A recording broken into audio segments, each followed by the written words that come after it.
Hey, so I'm making some venison smokies or snack sticks. I have venison here with a 60% venison and a 40% pork butt ratio. I have these I have 10 pounds divided out into 5 pounds here, 5 pounds there. I have two different seasonings that I'm going to be making today. One of these is Buffalo Ranch, and I have that mixed with the cure here. And then I have this Snack and Sticks High Mountain blend of pepperoni, and that's mixed with the cure here. So I'm going to try a little half and half. And the Buffalo Ranch I made from two seasonings I got from a spice shop down the street. I kind of mixed that a little heavy on the buffalo, and maybe about 3 parts buffalo, 1 part ranch seasoning, so that it's got that real strong spicy flavor. So we'll see how that turns out. Maybe I'll tweak it a little bit next time to get a little bit closer on that Buffalo Ranch. But yeah, what I've got here is the meat and the seasonings. I left the meat chunked, so I'm going to go ahead and dump the seasonings straight over the top. So we'll just sprinkle a little of the seasoning over the top. Kind of work that into the chunks. Get it spread around. Kind of turn that over and grab a little bit more.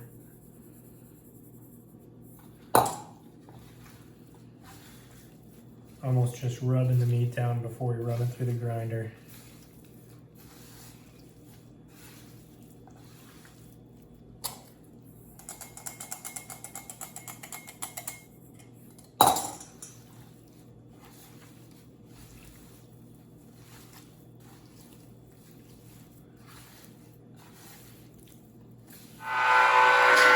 Alright, so we're going to take it through a coarse grind with the pork and the venison at the same time.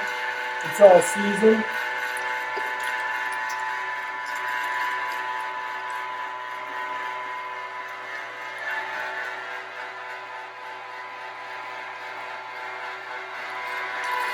We get the meat kind of semi-frozen so that even with all the fat in there, we can push it through that grate.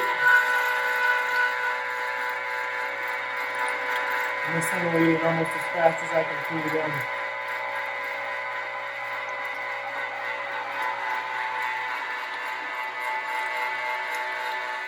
It kind of helps if you cut your meat in strips so that that corkscrew inside can pull the meat down in.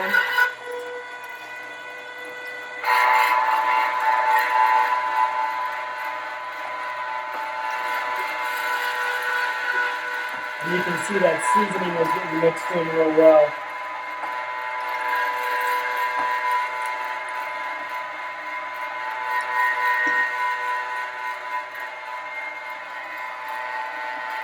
And that's about all I have left in the hopper. While that's still working the remaining bit out, I'm going to try to mix this seasoning in just a little bit more.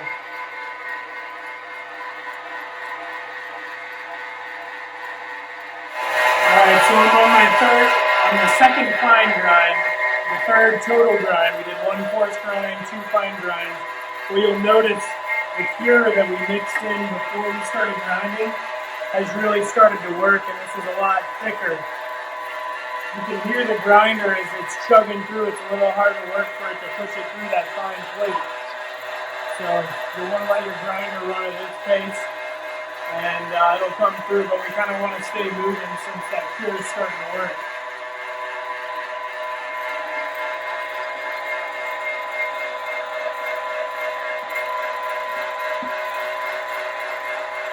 All right, you'll want to check your casings. I just had a little issue. The kit that came with these casings had a knot tied in one end and pushed inside, so I didn't see it until I started. It happened to be on this end and wouldn't let the meat come out. So what you'll want to do, make sure this end's open, push it over the back, feed it on if you need to, and then the rest of the casing should slide over like this did.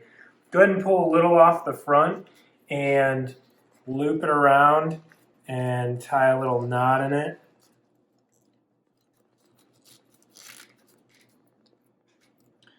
There we go.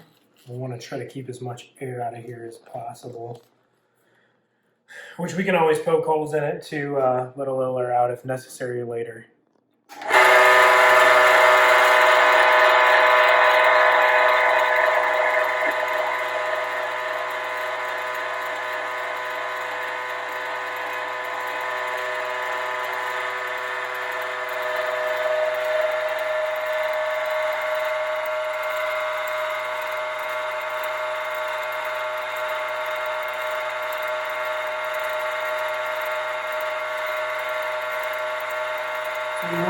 just enough space in it to be able to bend the strip.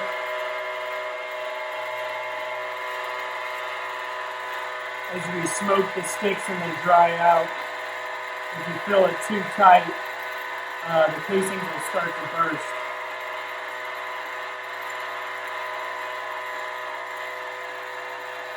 Now don't forget to add a 1/4 cup of ice water for every pound of meat that you have. It'll really help these sausages to stuff a lot easier since they're thickening with the cure, and it'll keep the snack sticks a lot more moist once they finally do start smoking. Once all your casings are stuffed, coil them up, throw them on a cookie sheet, and put them in the refrigerator to cure overnight. All right, now you've let those Smokies cure overnight. It's the next morning and you're ready to get smoking.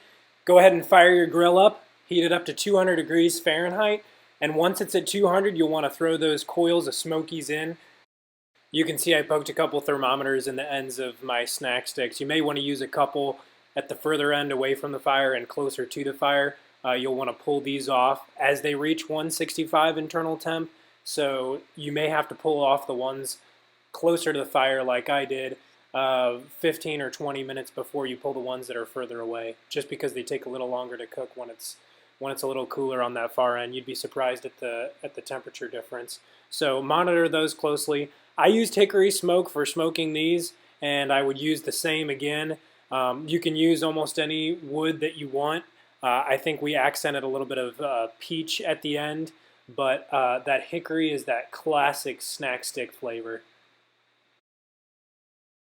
Now when you pull these Smokies off the grill at 165, you'll want to cool them down super fast. That'll do two things.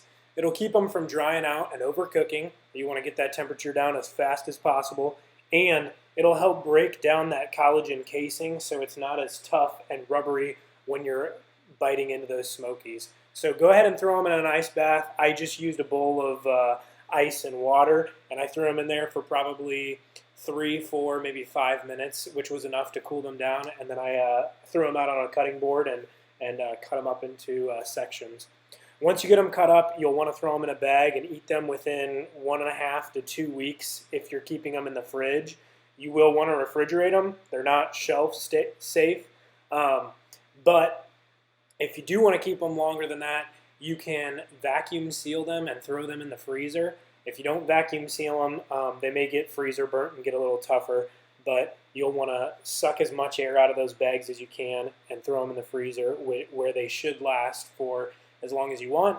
Whenever you do want to defrost them, just throw them into the fridge and they'll be defrosted within 4 or 5 hours.